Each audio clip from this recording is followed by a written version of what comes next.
Sabe aquela cena clássica? A família rala muito, compra a casa, se muda, a vida acontece e o único papel que prova tudo isso é um contratinho guardado no fundo da gaveta? Pois é, hoje a gente vai desvendar como tirar esse imóvel da informalidade e transformar esse papel em escritura de verdade. E o melhor, de um jeito bem mais rápido e sem precisar pisar no fórum. Essa é a realidade de milhões de lares no Brasil. A casa foi paga com muito suor, é o seu lar há anos, mas, quando se vai ver o registro oficial, o nome do dono ainda é o do antigo proprietário ou da construtora. É uma situação de limbo que, nossa, gera uma baita insegurança. E o protagonista dessa história toda é ele, o famoso contrato de gaveta. Ele prova que a negociação aconteceu, que o dinheiro foi pago, só que, como ele nunca foi levado lá no cartório de registro de imóveis, para a lei, a propriedade nunca mudou de mãos. É exatamente como ter um bilhete de loteria premiado, mas nunca ir buscar o prêmio. O dinheiro está lá, mas não é seu de verdade. E isso nos leva a uma frase que é, olha, a regra de ouro do direito imobiliário brasileiro. Quem não registra não é dono. Simples assim. Pode morar no imóvel há 30 anos, ter pago tudo certinho, se o nome não estiver lá na matrícula do imóvel, no cartório, oficialmente, a pessoa tem a posse, mas não é a dona. Mas calma, se essa é a sua situação, respira fundo porque tem solução. E não é aquela solução que leva uma vida na justiça, não. Existe um caminho muito mais direto, uma ferramenta poderosa para resolver isso tudo sem a dor de cabeça do fórum. Tudo direto no cartório. E para entender o tamanho da vantagem, olha só essa comparação. De um lado, o caminho da justiça comum. A gente sabe como é, né? Anos e anos de espera, um monte de audiências, perito para lá, perito para cá. E os custos? Uma caixinha de surpresas. Agora olha o outro lado, o caminho do cartório, o extrajudicial. O processo é direto, reto, a gente está falando de resolver em meses e com custos muito mais previsíveis. A diferença é brutal. E aqui vem o ponto fundamental. Isso não é um jeitinho brasileiro, tá? Não é uma gambiarra, um favor, é lei. É um direito que a pessoa tem. Uma ferramenta que foi criada justamente para quem comprou o imóvel de boa-fé poder regularizar a situação.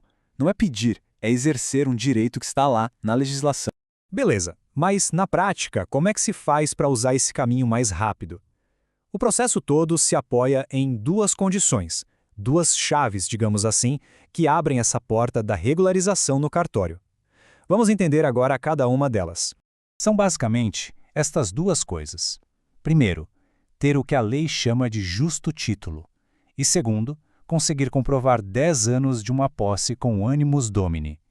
Esses nomes podem parecer complicados, mas a gente vai ver que a ideia por trás deles é bem mais simples do que parece. Então, o que é esse tal de justo título? Na prática, é o seu contrato de gaveta, aquele instrumento de compra e venda. A função dele é muito específica. Não é provar que a pessoa já é dona. Claro, se já fosse, não precisaria de nada disso. A grande função dele é mostrar que a pessoa agiu de boa fé, ou seja, que ela comprou o imóvel, pagou por ele e não que ela invadiu ou entrou lá de forma irregular. E atenção aqui, porque esse é um detalhe crucial. Não adianta só ter o contrato, não. É preciso provar duas coisas, que se comprou e que se pagou tudo. Os cartórios são muito, mas muito rigorosos com isso. E faz todo sentido, né? A prova de que o valor foi totalmente quitada é o que realmente firma o direito e deixa todo o processo seguro. Agora, vamos para a segunda chave, animus domini. Que nome, né? Mas a ideia é bem simples. Significa intenção de dono. Não basta só morar no imóvel. É preciso ter agido durante 10 anos como se fosse o verdadeiro dono, cuidando, pagando as contas, assumindo as responsabilidades todas. E como se prova essa intenção de dono? Com coisas do dia a dia. A prova mais forte de todas, talvez, seja pagar o IPTU todo ano. Mas não é só isso. Pagar a taxa de condomínio, fazer aquela reforma na cozinha, pintar a casa, consertar um vazamento, tudo isso conta. E até mesmo algo mais subjetivo, como ser reconhecido pelos vizinhos como o dono da casa. Tudo isso junto vai construindo a prova. Certo, mas aí sempre surge uma dúvida muito comum. Tá, mas e se no meio desses 10 anos eu precisei me mudar e aluguei a casa para outra pessoa? Será que esse tempo que a pessoa ficou fora quebra a contagem dos 10 anos? E a resposta é não. Não quebra de jeito nenhum. E isso é genial porque mostra como a lei é inteligente. Pensa comigo, quem é que aluga um imóvel? O dono. certo? Alugar é um dos atos mais claros de um proprietário. A lei chama isso de posse indireta. O inquilino está lá na posse direta, mas quem recebe o aluguel, quem fez o contrato, essa pessoa continua exercendo a posse dela. E esse tempo conta, sim, para completar os 10 anos. Então já entendemos os dois requisitos principais. Agora, a gente precisa falar da regra de ouro, a condição número 1 sem a qual nada disso funciona no cartório. Pensa assim, esse caminho pelo cartório é como um barco que só navega em águas calmas. Ele não foi feito para tempestade, para briga. Ele tem tolerância zero com conflito. Isso quer dizer que o processo só vai para frente se todo mundo estiver de acordo. Se não houver nenhuma briga, nenhuma oposição de alguém que tenha interesse na história. E como é que esse teste da paz funciona na prática? O cartório vai notificar todo mundo que poderia, em tese, ter algo a dizer. O antigo dono, que ainda consta na matrícula, os vizinhos de todos os lados e os órgãos públicos, como a prefeitura. Se ninguém apresentar uma oposição formal, com um bom motivo, ótimo. O processo segue no cartório e a escritura sai. Agora, se aparecer alguém e disser, não, eu me opono por causa disso e disso, aí acabou. O processo no cartório para na hora e o caso todo vai para a justiça comum. A agilidade depende da paz. Certo. Passando por tudo isso, qual é o resultado final? Por que fazer esse esforço?